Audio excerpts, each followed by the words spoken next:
All praises, all praises, all praises to the heavenly, holy, almighty creator of infinity, eternity, the universe, the stars, the earth, the oceans, the mountains, the valleys, the seas, all creeping things, the clouds, humanity, and all there is.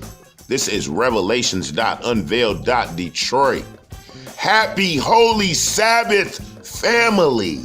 And we are congealing and congregating in our coordinated assembly once again. We are back at the Revelations.Unveiled. Detroit den. Please come on in. Cross that threshold of transition as we surrender our carnal commonality and expose our cranial universes and bear forth our souls so that we may touch and feel the fire and power and the heat of the word of the Lord on this holy Sabbath, the designated day of rest between the Lord, holy power creator, and the children of Israel. And to the scattered tribes, wherever you may be on planet Earth, my continuous petition in prayer for your care and safety and peace and harmony.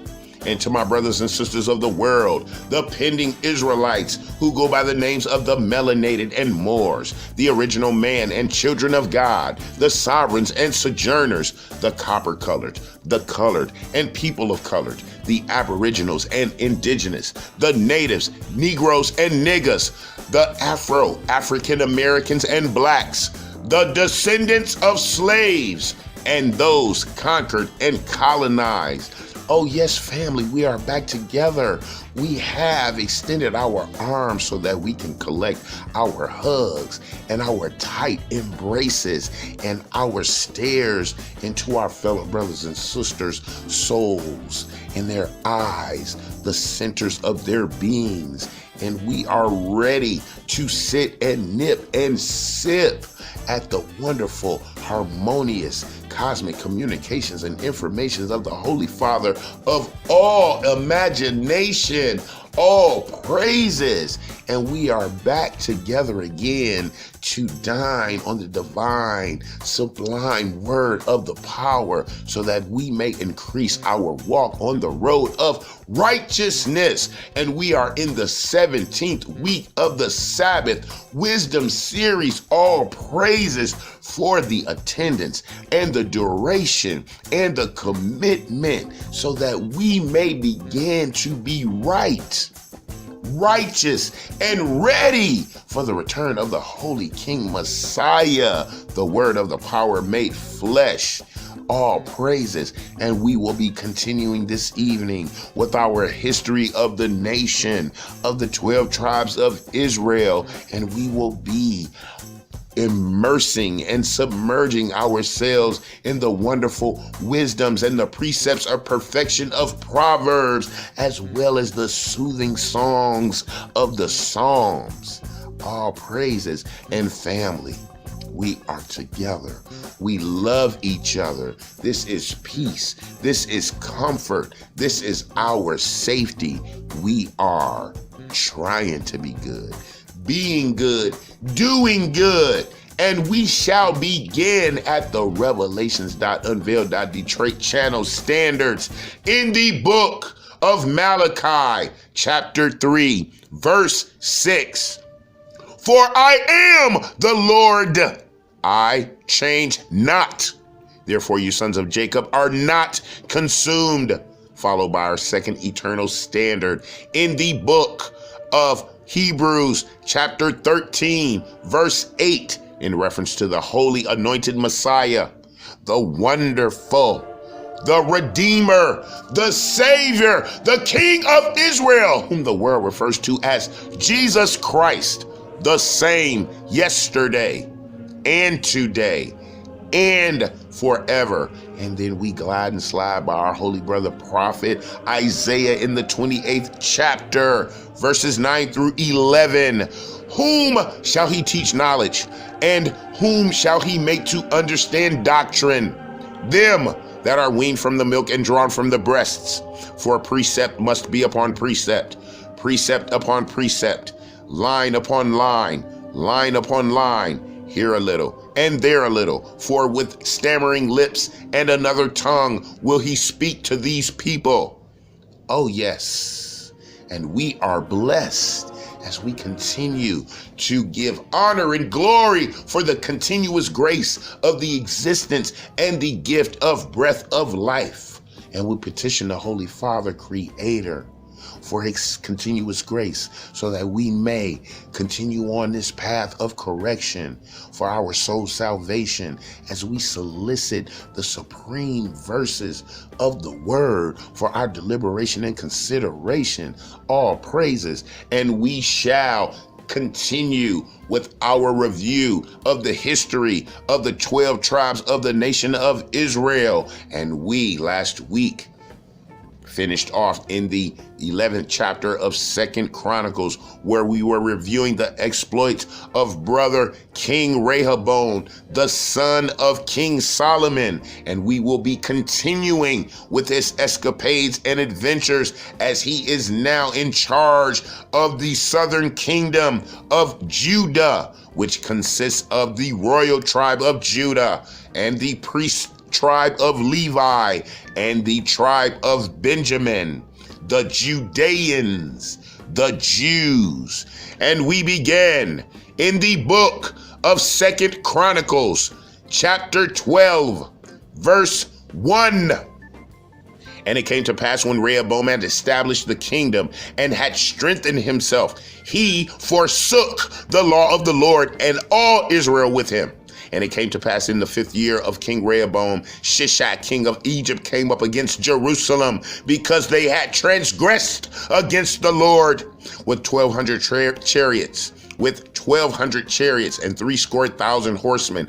And the people were without number that came with him out of Egypt, the Lubims and the Sukkums and the Ethiopians. And he took the fenced cities which were pertained to Judah, and it came to Jerusalem. Then came Shemaiah the prophet to Rehoboam and to the princes of Judah that were gathered together in Jerusalem because of Shishak, and said unto them, Thus saith the Lord, you have forsaken me, and therefore I also left you in the hand of Shishak. Whereupon the princes of Israel and the king humbled themselves, and they said, The Lord is righteous. Verse 7, and when the Lord saw that they had humbled themselves, the word of the Lord came to Shemaiah, saying, They have humbled themselves, therefore I will not destroy them, but I will grant them some deliverance, and my wrath shall not be poured out upon Jerusalem by the hand of Shishak. Nevertheless, they shall be his servants, that they may know my service and the service of the kingdoms of the countries. So Shishak, king of Egypt, came up against Jerusalem and took away the treasures of the house of the Lord and the treasures of the king's house, and took all. He carried away also the shields of gold which Solomon had made, instead of which King Rehoboam made shields of brass, and committed them to the hands of the chief of the guard that kept the entrance of the king's house. And when the king entered into the house of the Lord, the guard came and fetched them and brought them again into the guard chamber. And when he humbled himself, the wrath of the Lord turned from him, that he would not destroy him altogether. And also in Judah things went well. So King Rehoboam strengthened himself in Jerusalem and reigned. For Rehoboam was 41 years old when he began to reign, and he reigned 17 years in Jerusalem, the city which the Lord had chosen out of all the tribes of Israel to put his name there. And his mother's name was Naamah, an Ammonitess. Verse 14, and he did evil, because he prepared not his heart to seek the Lord. Now, the acts of Rehoboam, first and last, are they not written in the book of Shemaiah the prophet and of Iddo the seer concerning genealogies? And there were wars between Rehoboam and Jeroboam continually. Verse 16, and Rehoboam slept with his fathers and was buried in the city of David. And Abijah, his son, reigned in his stead. All right, family. So we had another dose and a review of the holy history of the 12 tribes of Israel and the southern kingdom of Judah, which consists of the 3 tribes, and the northern kingdom, which consists of the 9, with Jeroboam being the king over the house of Israel and Rehoboam being the king over the tribes of Jerusalem. And Rehoboam has went to sleep with his fathers, and his son Abijah is now the king of Judah. And we shall continue to follow the history of the nation of the chosen. And we continue as we square our shoulders, as we have donned our sword and our shield and our helmet, and we are dipping our head and ready for battle as we go into this hallway of hell through these arrows of affliction and these daggers to our arrogance and ego and dignity, and these darts to this wicked, colonic, contemptible, corruptible container we call the flesh. And we seek perfection through the precepts in the book of Proverbs, chapter 17, verse 1. Better is a dry morsel and quietness therewith than a house full of sacrifices with strife.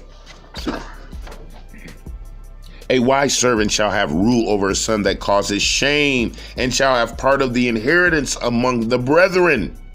A fine pot is for silver, and the furnace for gold, but the Lord trieth the hearts. A wicked doer giveth heed to false lips, and a liar giveth ear to a naughty tongue. Whoso mocks the poor reproaches his maker, and he that is glad at calamities shall not be unpunished.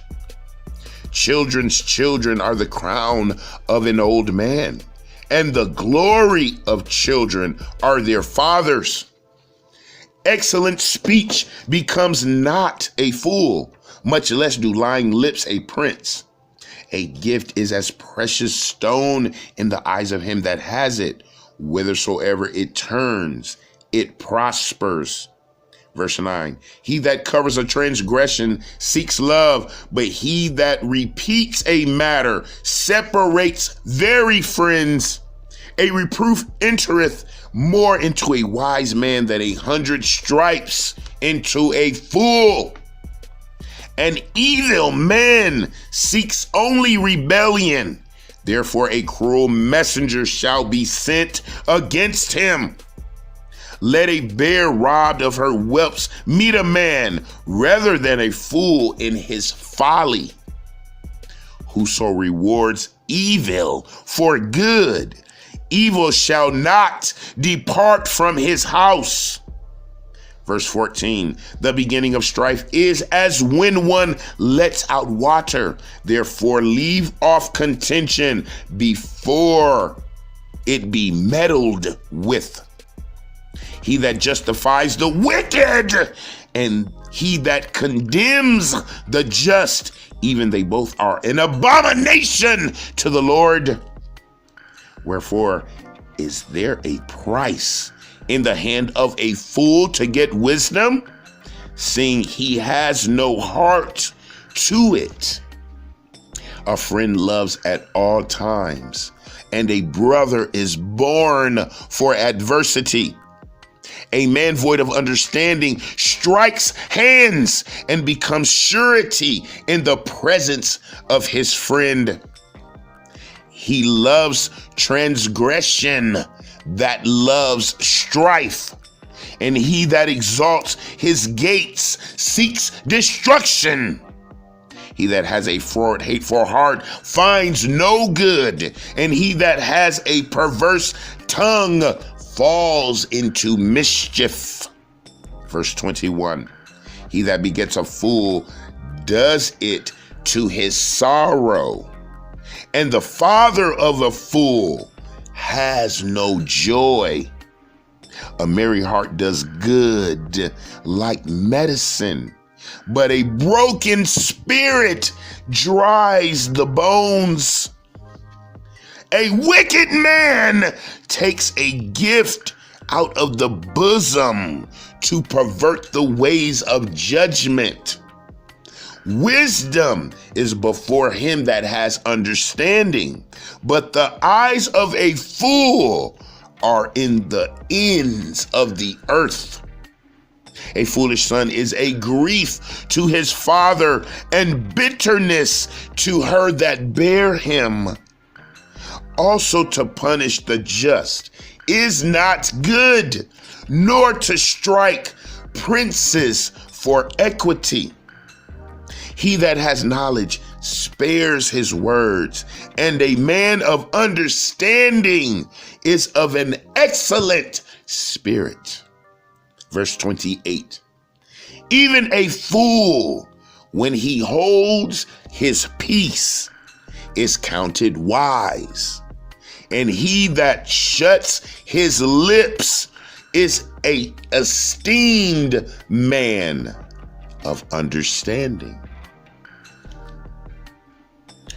Woo, family.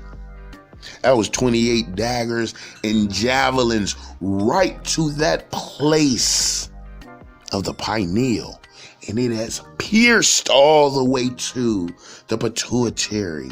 And it is now seeping that heavenly potion all throughout the cerebrum and cerebellum. Our cerebral cortex has been invaded with the precepts of perfection. And while we have this open wound in our cranial universe, we now can pour the ointment and salve of softness and soothness and soothing sanctuary to our open and bared forth souls as we enjoy the song and psalms of King David, the apple of the holy power's eyes. In the book of Psalms, chapter 5, verse 1, to the chief musician upon Neheloth, a psalm of David. Give ear to my words, O Lord. Consider my meditation. Hearken unto my voice of my cry, my King and my God, for unto you will I pray. My voice you hear in the morning, O Lord. In the morning will I direct my prayer unto you and will look up. For you are not a God that has pleasure in wickedness, neither shall evil dwell with you. The foolish shall not stand in your sight. Thou hatest all workers of iniquity. You shall destroy them that speak leasing. The Lord will abhor the bloody and deceitful man. Verse 7, but as for me, I will come into your house in the multitude of your mercy, and in the fear will I worship toward the holy temple. Lead me, O Lord, in your righteousness because of my enemies. Make your way straight before my face, for there is no faithfulness in their mouth. Their inward part is very wickedness. Their throat is an open sepulcher. They flatter with their tongue. Destroy you them, O Lord. Let them fall by their own counsels. Cast them out in the multitude of their transgressions, for they have rebelled against you. But let all those that put their trust in you rejoice. Let them ever shout for joy, because you defended them. Let them also that love your name be joyful in you. Verse 12, for you, Lord, will bless with righteous, with favor will you compass him, as with a shield. Oh yes, family. We are at the table, consuming the crumbs and the drips of the power of the word, of the wisdoms, the wonderful, wondrous word of the construction of the universe. All praises. And family, just as last week, I will not offer my petition in prayer. Oh, no. Stay right there. Don't go anywhere. This is just a slight pause for the cause. So take a break. Go grab a meal. Go grab a snack. I will be right back for part 2 of the Sabbath Wisdom series as we begin to partake of the wisdoms of Solomon and Ecclesiasticus of the apocryphal text. So, until then, as we digest these wonderful words, we win. We'll be right back. This is Revelations.Unveiled. Detroit.